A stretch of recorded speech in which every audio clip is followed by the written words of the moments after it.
வணக்கம். அதிர்ஷ்டம் தருவதற்கு முருகன் வழிபாடு எப்படி பண்ணலாம் அப்படிங்கிறத பற்றி இந்த வீடியோவில் பார்க்கலாம். அதிர்ஷ்டம் அப்படிங்கிறது பார்த்தீங்க அப்படின்னா, நம்ம வாழ்க்கையில் ஒவ்வொரு வாய்ப்புகளும் வருதில்ல, அதை அனைத்துமே நீங்கள் என்ன பண்ணணும் அப்படின்னா அதிர்ஷ்டமாக தான் கருத்தில் கொள்ளணும். அந்த விதத்தில் பார்த்திங்கன்னா, நம்ம லாட்ரி யோகம் மட்டும்தான் அதிர்ஷ்டம் அப்படிங்கிற மாதிரி நீங்கள் நினச்சிக்க வேண்டாம். உங்களுடைய வாழ்க்கையை மேம்படுத்திருக்கிற ஒவ்வொரு விஷயங்களுமே நீங்கள் அதிர்ஷ்ட வாய்ப்பாக கருத்தில் கொண்டீங்க அப்படின்னா வாழ்க்கையில் நிறையா அதிர்ஷ்டம் அப்படிங்கிறத நீங்கள் பெறுவீங்க. அந்த வழியில் நம்மளுடைய ஜாதகத்தையும் மீறி கிரக நிலைகளையும் மீறி எப்படி செயல்படலாம் அப்படின்னா, முருகன் வழிபாடு அப்படிங்கிறத நீங்கள் செஞ்சீங்க அப்படின்னா உங்களுக்கு அதிர்ஷ்ட வாய்ப்புகள் அதிகமாகவே கொடுத்துருக்கோம். நம்ம ஜோதிடத்துறையிலே பார்த்தீங்க அப்படின்னா பல வருட காலங்களாக ஒவ்வொரு வாடிக்கையாளர்களிடையும் அனுபவத்தை பெற்று பார்க்கும்போது பார்த்தீங்க அப்படின்னா அவங்க எல்லாருமே தீவிர முருகன் பக்தராக இருக்காங்க. அதுலேயும் இந்த தமிழர்கள் அப்படின்னு சொல்லக்கூடிய எல்லாருமே பார்த்தீங்க அப்படின்னா அதிதீவிர முருக பக்தர்களாக இருந்து அவங்க முருகனை வழிபட்டு வந்த பிறகு பார்த்திங்கன்னா வாழ்க்கையில் ஏகப்பட்ட அற்புதங்கள் அவங்களுக்கு நடந்திருக்கு. அதை பற்றி சொல்லணும் அப்படின்னாலே ஒரு வீடியோ பத்தாது, இல்லை அது பாட்டுக்கு சொல்லிக்கிட்டே போகலாம். அந்த அளவுக்கு பார்த்தீங்க அப்படின்னா முருகர் ஒவ்வொருத்தருக்கும் அந்த அளவுக்கு வாய்ப்புகளை கொடுத்துருக்கார்.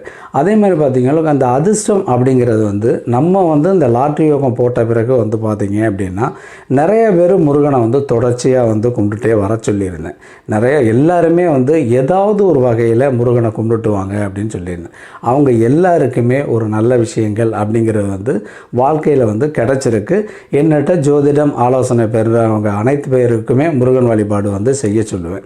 இந்த முருகன் வழிபாடு அப்படிங்கிறது எப்படி செய்யணும் அப்படிங்கும்போது அந்த முருகன் வழிபாடை உங்களுக்கு பிடிச்ச நாட்களில் செய்யலாம்.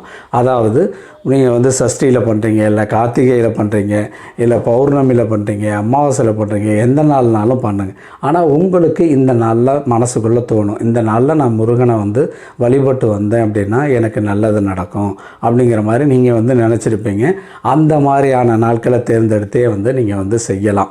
ஒரு சிலர் பார்த்தீங்க அப்படின்னா வெள்ளிக்கிழமை தோறும் பார்த்தீங்க அப்படின்னா முருகனுக்குன்னு விரதம் இருக்கிறாங்க. பொதுவாக நம்ம அங்காரகனுக்கு தான் முருகன் அப்படின்னா செவ்வாய்க்கிழமை மட்டும்தானே இருக்க சொல்லுவோம். ஆனால் பார்த்திங்கன்னா பலர் வெள்ளிக்கிழமை முருகன் வழிபாடை செஞ்சு கூட பார்த்திங்க அப்படின்னா பெரிய அளவில் வந்திருக்காங்க. அதாவது முருகர் அப்படிங்கிறவர் பார்த்திங்க அப்படின்னா இந்த கிழமை திதிகள் நட்சத்திரம் இந்த விஷயங்களை எல்லாம் தாண்டி உங்களுக்கு நிறைய வாய்ப்புகள் அப்படிங்கிறத அவரை வணங்கும் போது கிடைக்குது.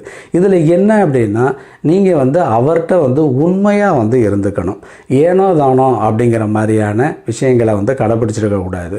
ஏதோ விரதம் இருந்த பேருக்கு விரதம் இருக்கிற அப்படிங்கிற மாதிரி இல்லாமல் ஒரு நல்ல டெடிக்கேட்டடாக என்ன பண்ணுங்க அப்படின்னா முருகனுக்கு விரதம் இருங்க.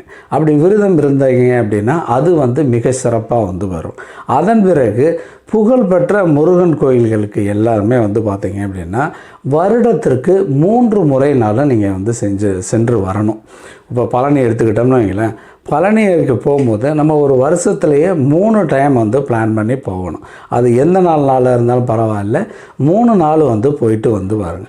அதே மாதிரி பௌர்ணமி தோறும் உங்களுக்கு அருகில் இருக்கிற முருகன் கோயிலில் வழிபாடு பண்ணுங்கள்.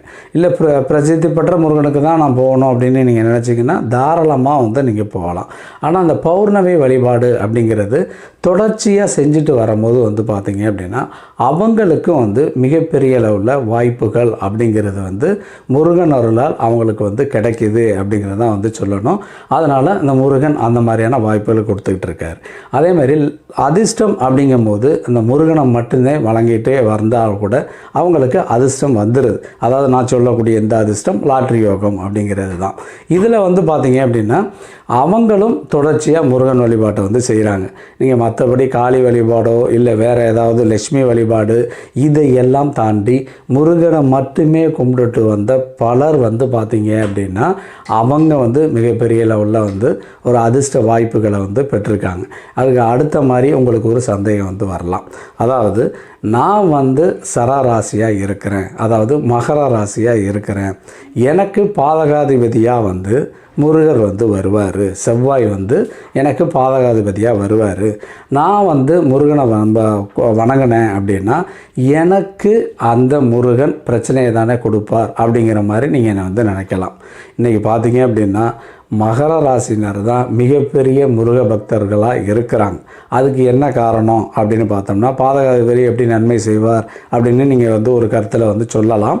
ஆனால் வந்து பார்த்தீங்க அப்படின்னா, அந்த முருகர் பாதகாதிபதியாக இருந்தால் கூட மகரத்தில் தான் உச்சமாகிறார். அதனால் வந்து பார்த்தீங்க அப்படின்னா அவங்களுக்கு மிகப்பெரிய அளவில் வாய்ப்புகளை கொடுக்குறார். நான் மகர ராசி மட்டும் சொல்லலை, ஒரு உதாரணத்துக்காண்டி தான் சொல்கிறேன். அவங்களுக்கும் மிகப்பெரிய அளவில் வாய்ப்புகளை வந்து முருகப்பெருமான் வந்து கொடுக்குறாரு. இன்னும் பார்த்தோம்னா நல்ல முருகரோட அடிமையாக இருக்கிறவங்க எல்லாருமே மகர ராசியாக இருக்கிறாங்க. அதன் பிறகு இன்னொரு கொஸ்டின் உங்களுக்கு வரும். அப்போ செவ்வாய் வந்து நீசமாக போகிற கடகராசினர் இருக்காங்க.